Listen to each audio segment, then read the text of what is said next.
Great, and I think we have a new piece of technology here. We just hit the live button. Everybody, this is Don Lanning, and I'm here at my D3 studio in Sherman Oaks, and I'm home for the holidays. All the work is done, and now I'm busying myself catching up on projects that I have neglected throughout the year. Anyways, let's go in the other room and I'll show you what's going on. Let me come through this way. Welcome. So I have a client out in Florida. He bought my Batman, and so I've got to light it up and make sure that the lighting is working. Hey, come in close and I'll show you this. Here's the bat symbol. I just did a drawing of this some years back, and I gave it over to my buddy AJ, who I met at Ironhead, and he went ahead and cut that out for me, and then mounted lights to the back of it using magnets and what have you. So I've got, it should say blue on here. I've got a blue wire with a magnet attached to it. I'm going to go ahead and hit that contact point. Here I'm going to go ahead and hit the other one. Now I've got a good connection. I'm going to use Velcro double-sided tape to go ahead and fasten that to the front of Batman, but I'm going to leave it flying in the package when I send it. I don't want it to get smashed or pinned up against the inside of the box. But let's go ahead and grab the switch. Here's a switch with a simple 9-volt battery. And yes, it does work, which I expected it would. That looks a little bright.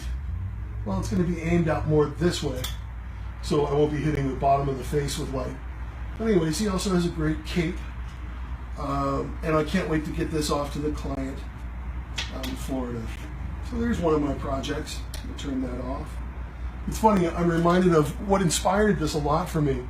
Is obviously I'm a Batman fan, like a lot of people. When I was a little kid, my mom got me this Don Post mask called Death Cyborg.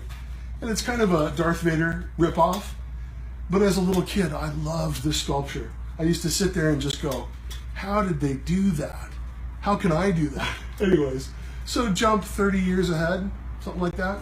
And we have this guy, who's kind of a reflection of that early concept.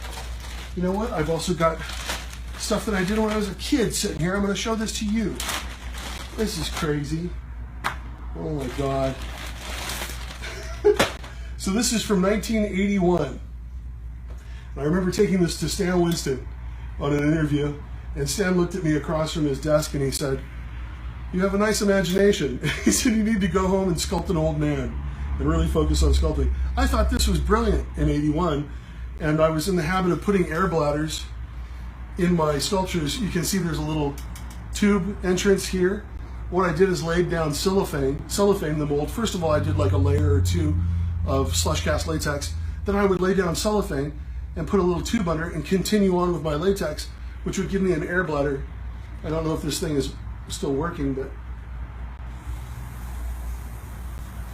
barely. Well, I'm not going to hyperextend it now. I'm not going to pull a beast within on this artifact. Now, back to the 80s. It's 81 or 82, and I go to Westwood and I see Altered States. Oh my God. Oh, I can't describe to you. Well, I was a little kid, man, and I was looking for magic. I was looking for something in movies to identify with. And Dick Smith came out with all this. Now, this thing is very distorted, but I sculpted that in 81, and it had yellow eyes, as I remember. But anyways, it was a screaming face with a mutated guy, and of course it was based on Altered States. I came out of Altered States, changed. My whole life was about air bladders for that summer, and for all the little kids in my neighborhood. It was about air bladders. Oh my God, here's some gore, screaming face with gore.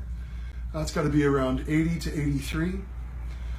Not bad for a little kid. Well, listen, I'm going to get this box ready, and we're going to send this out, and we'll come back. I'm actually building an enterprise right now. I want to show this to you. Come with me before we stop. Where is he? Here he is. Come on back here. I'm a real Star Trek fan, and so lucky to get on some of those movies recently. And I bought the, I think it's the 1/32 scale Enterprise. This was always my favorite spaceship. I love Millennium Falcon. I love a lot of things, but as far as science fiction spaceships, this one was really the one for me. This came out with Star Trek: The Motion Picture, and then Wrath of Khan, which is the version I'm doing, which has more blue in it. But anyways, we're going to come back, and I'm going to put some decals on that. I'm not going to bore you guys putting decals on that, but we got a few Christmas projects set together, and I'm going to go get some more things lined up, and we'll come back. Thanks for checking in with me. Happy holidays.